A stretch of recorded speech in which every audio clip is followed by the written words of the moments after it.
Hello, welcome to our channel. Hello, sometimes in a relationship there are neither arguments nor betrayals. But still, deep down, you feel that something has ended. You no longer feel like talking and you start to drift apart. That's why today I wanted to talk about the process when the emotional bond quietly begins to break. First, I want to ask this. What are those silent signs that show emotional detachment has begun in a relationship? First of all, the first sign is that communication gradually decreases. Now, by communication, we don't just mean verbal communication or talking, by the way, because only 7% of communication is made up of words. The remaining 93% consists of body language and tone of voice. So, what's more important than what we say is how we say it. Communication is gradually weakening. Of course, there can be many underlying reasons contributing to this situation. For example, deep-seated feelings toward your partner that you simply cannot forgive, or things like having a very busy and demanding life dynamic, or perhaps having significantly different priorities. For instance, we often observe this particular situation naturally occurring in couples who have just recently had a child. Because, quite naturally, the child always becomes the absolute priority before the relationship or even the spouse. And you then have all your important conversations accordingly, taking into account this new dynamic. Since it's a crisis situation, the process of adapting to the child and the priorities never end. You constantly think that the child needs care and so on. And naturally, communication gradually weakens. And you really truly further postpone the problems in your relationship. Because here, look, there's actually another underlying message. This could also mean that there are things more important than the relationship going well, the weakening of the relationship. Or maybe in your mind, the relationship has just settled into a routine. You've gotten used to it continuing this way. But our second significant sign is this. Naturally, your partner feels completely misunderstood when they are telling you something. Because they're not the priority and you can't really focus either. By the way, this can be mutual. As a result, communication gradually weakens and your sharing decreases. You drift away from understanding each other and an invisible distance begins to form. We can mention these three signs. So why don't people realize this change as they're experiencing it? I mean, most people feel they're drifting apart, but they don't take action. Yes, this often gets confused with something else. At first, it seems like that's just how the dynamics are supposed to be. But actually, it's a matter of not being able to adapt there. So being able to find a good balance is truly important. First, we adapt to the new dynamics that inevitably enter our lives, and then we learn. Then we adapt and we balance all the dynamics. There can't be just one thing that's important in our lives. I gave the example of a child. When a man and a woman have a child, naturally they start to drift apart from each other. That's part of the process of learning and adapting. But it's important to find balance. These days, many marriages are really tested in this sense because the dynamics of life are so intense. It's almost like going through an exam. Some people see this as natural and truly believe that things should genuinely continue in this very same way. But the undeniable truth is, if our fundamental needs simply cannot be suppressed, and these unsuppressed, deeply felt needs are consistently making us feel profoundly unhappy, then some significant adjustment is clearly and absolutely needed, right? So if you truly feel like you're slowly drifting apart, that's the emotional side of it, a very real and impactful aspect. And logically, if you're saying, well, what can we do? This is just how the process has to go, but you still can't suppress your feelings. You should listen to yourself and try to find a balance. We said that most people perceive this as just the routine of life. Apart from that, there are also those who think that marriage or relationships are just like this. What do you mean? After a while, it turns into this. There's a belief or perception about relationships like that. You know, like communication gradually decreases, weakens, and so on. There are some people who have such beliefs and thoughts. But no, we should always keep the relationship alive. Do you know what happens otherwise? You start not seeing each other. Even if you're right in front of each other, you stop seeing. You stop noticing even the big changes, let alone the very small details. And this leads to growing apart. So, if we perceive it as a routine now, most people don't immediately accept that something is going wrong. First they observe, and only after that, they start to think that things are going badly. Yes, a distance has formed between us. This is the third thing I can mention. It takes some time to accept that a distance has formed, because there is a need to observe, because this could also be a temporary situation. It's the same with physical discomforts too. If I have a headache for a day or two, I don't go to the doctor, but if it keeps hurting for 2 weeks straight, then I start thinking about seeing a doctor, right? I start to think that there might be a problem here. It's the same with psychological processes as well. It's the same in relationships too. That's precisely why they carefully observe, but only after a while can they truly and eventually accept it. So at this point, what is the most common mistake people make? I mean, when people become emotionally distant, what behaviors unknowingly make things even harder? Which behaviors make things even harder? As I just mentioned, if we keep on listening to pure logic instead of our true feelings, like, yes, I am truly unhappy too, but what exactly can I really do about it? No. Being truly happy isn't really all that hard, right? It's quite achievable. I mean, you don't have to constantly focus on happiness in a relationship, but you also need to let it breathe. If we talk about the example of a child, for instance, are they doing the logical thing by focusing on the child? Okay, I definitely think they should focus on the child. Yes.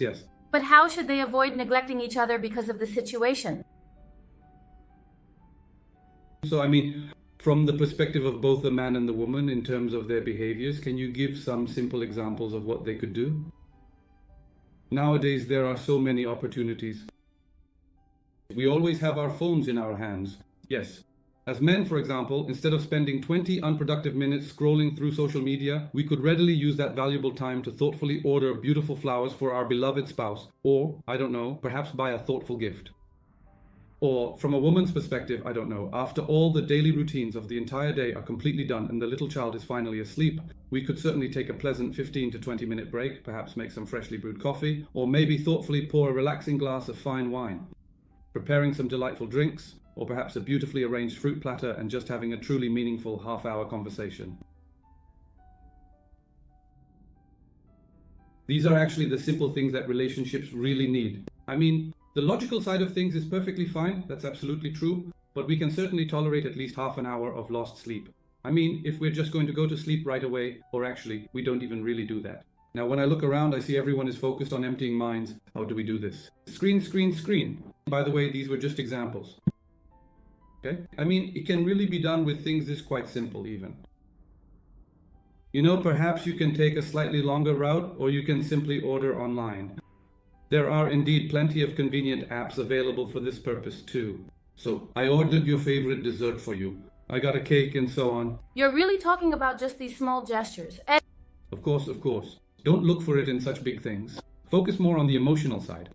In my opinion, if you can't suppress it, because that's something that can be tolerated for a while. Other than that, we need to observe the process for a while in order to understand what the problem is. After you learn this, I think you should focus on what you need. Because you have to move forward as a team in the face of life's challenges. That's what relationships require.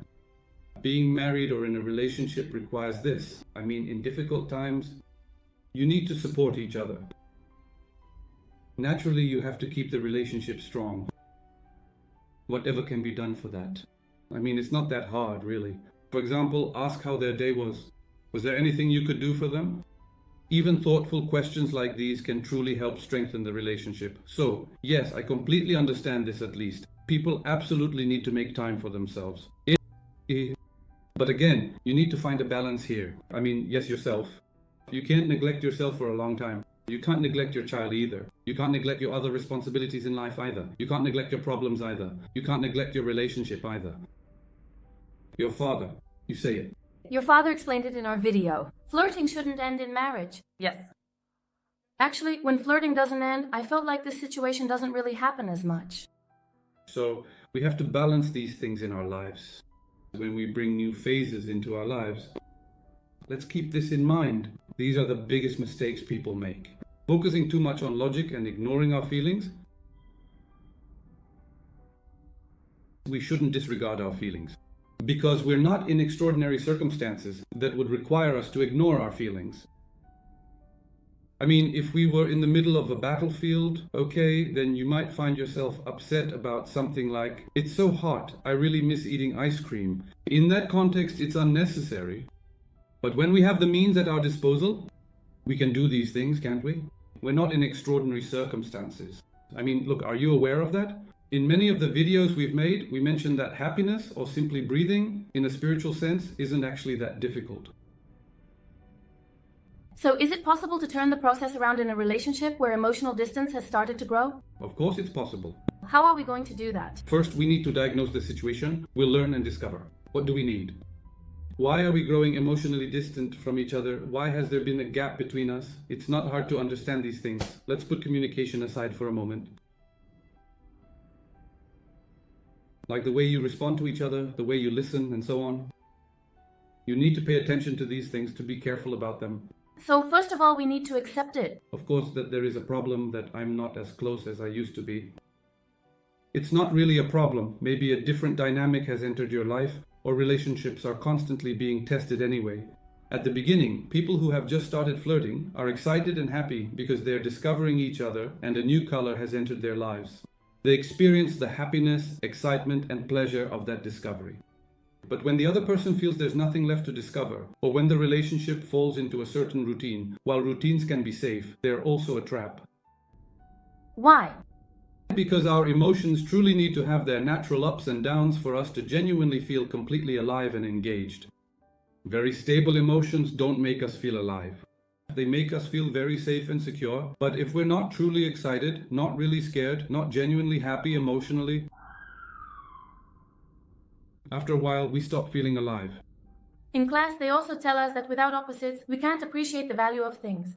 So if it's always good, if there's no evil, we can't really enjoy the goodness. Of course, everything is about opposites. I mean, if there's no evil at all in life, then the word goodness loses its meaning too, because it just becomes the norm. Everything is good. It's just completely normal. It's like there's no evil. I mean, thinking that this is a problem and accepting it isn't a bad thing. After that, the optimal solution will eventually present itself to you anyway. We've truly grown quite apart from each other. So what should we do then? We need to get closer, right? How are we going to get closer? I came to you and said the conversation could even start like this. Hey, lately I've been feeling like we've been distant from each other. You know, this bothers me. Actually, saying this is like wanting a solution, in my opinion. Yes, right. I mean, if it's truly not being said, then that's a much bigger problem. Once it's said, it will be resolved. Yes. Sometimes you can get responses like this too. Yes, we've grown apart because of this. Okay, that's true. That may be, but look, I can't stand this situation anymore. I mean, even if it's something small, let's do something. Let's start fixing things from somewhere. Let's not focus so much on that side. Our relationship, I mean, the current state our relationship has reached doesn't make me happy. I'm starting this conversation so we can find a solution for this. Or my partner or spouse can do this too. In relationships, it's actually always possible to turn things around. In fact, even with divorced couples, it's possible to turn things around. We frequently encounter various cases in our therapy sessions where people do indeed get remarried.